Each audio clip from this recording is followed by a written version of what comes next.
Last day na ngayon ng birth month ko. Kaya papakita ko sa inyo yung mga birthday cards na pinadala sa akin ng family ko nung high school pa ako. Ito, pinadala sa akin nung second year high school ako. Wala silang pinadala nung first year kasi hindi pa alam ni mama yung exact address ko. Ito naman ay ipinadala sa akin nung fourth year high school ako. Ayan. Open natin.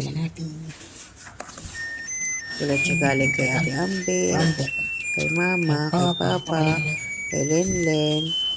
Nakalagay from Mama, Papa, mga ate, Kuya Jay at Lenlen. Hindi nakasulat doon si Ate Nadet. Kaya nagpadala siya ng separate na cards from Ate Nadet. Ito naman natanggap ko nung third year high school ako.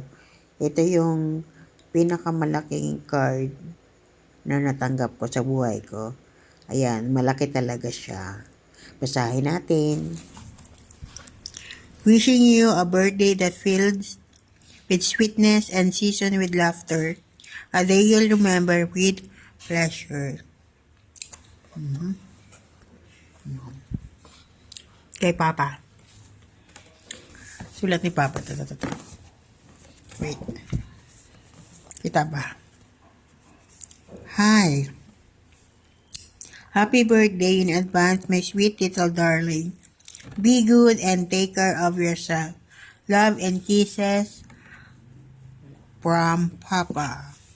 Ito naman kay Ate Ambit. Cherish.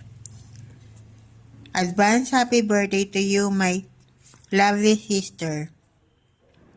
Sorry kung di ako masyadong makapagsulat sa iyo ha. Pero lagi mo lang tatandaan na mahal kita. Be happy, don't be sad. Ha, smile lagi, I love you. Mama, Ate Ambe. Ito pa. Kabila pa. Ito. Dearest Chira ito. Happy birthday, my darling Cherish. Sana maligaya ka. Ingat ka lagi. Huwag pababayaan ang iyong sarili. Mag-aral ng mabuti. God bless you. Love, Mama. Ito naman.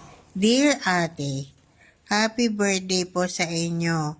Huwag niyo pong kalimutang magdasal sa Panginoon. I love you. Happy birthday. Shout out sa aking kapatid, Lenlen. Ito naman. Happy birthday, Che. Wish you all the best. Sorry nga pala if I wasn't able to write you a letter frequently, Che. Study very hard so that you not, hindi ko maintindihan. Be happy always. Parating pretty and not ugly. So until here, my short letter for you. And once again, advance happy birthday. Love, Ate Nadet. Yan lang.